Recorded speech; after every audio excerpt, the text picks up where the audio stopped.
Halo, di video kali ini kita akan coba untuk menyelesaikan permasalahan rangkaian listrik.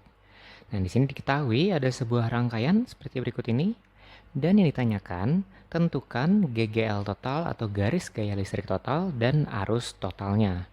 Oke, kita coba jawab. Nah, pertama kita harus tahu dulu apa yang dimaksud dengan garis gaya listrik atau GGL.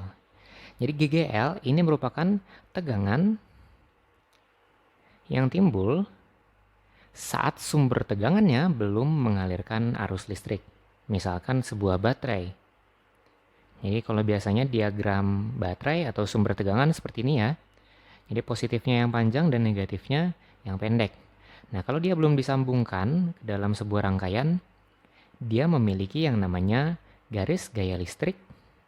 Disimbolkan seperti ini, mirip E, sebesar 1,5 volt, misalkan seperti ini.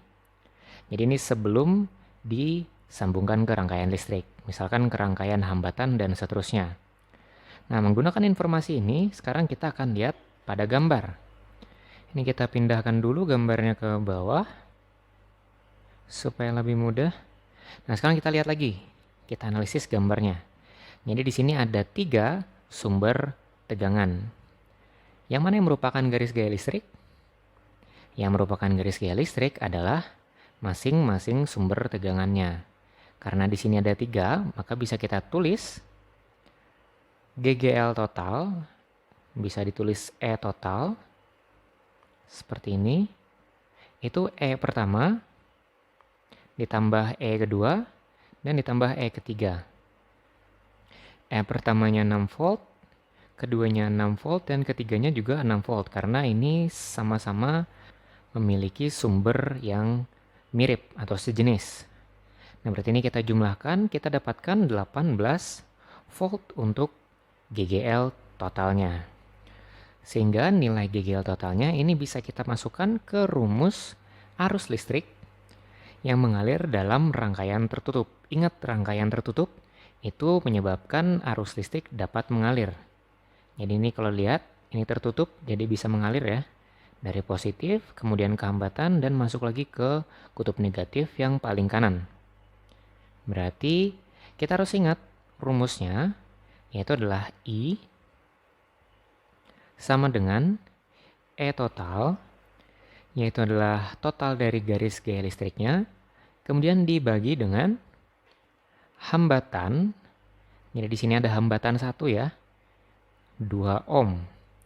Nah, jadi hambatan kita pakai R besar ditambah dengan N dikali dengan R kecil. Nah, N ini adalah jumlah hambatan dalam. Sedangkan R ini adalah hambatan dalamnya. Nah, kita lihat bahwa setiap sumber tegangannya ini memiliki 1 ohm hambatan dalam, di sini juga 1 ohm, dan di sini juga 1 ohm.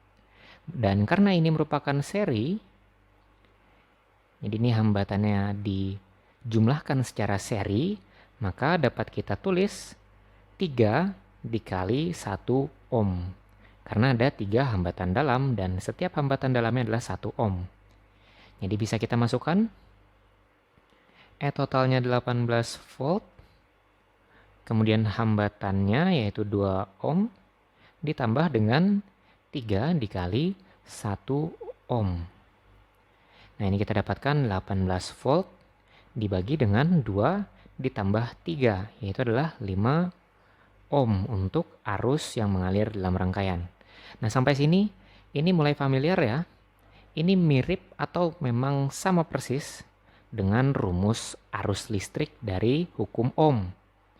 Jadi ini I sama dengan V dibagi R. Sama persis rumusnya dengan hukum Ohm, karena memang ini hukum Ohm. Nah, sekarang kita lanjutkan, 18 dibagi 5. Itu kita dapatkan arusnya 3,6 ampere. Jadi dapat kita simpulkan untuk garis gaya listriknya atau GGL totalnya adalah 18 volt dan arus listrik totalnya adalah 3,6 ampere.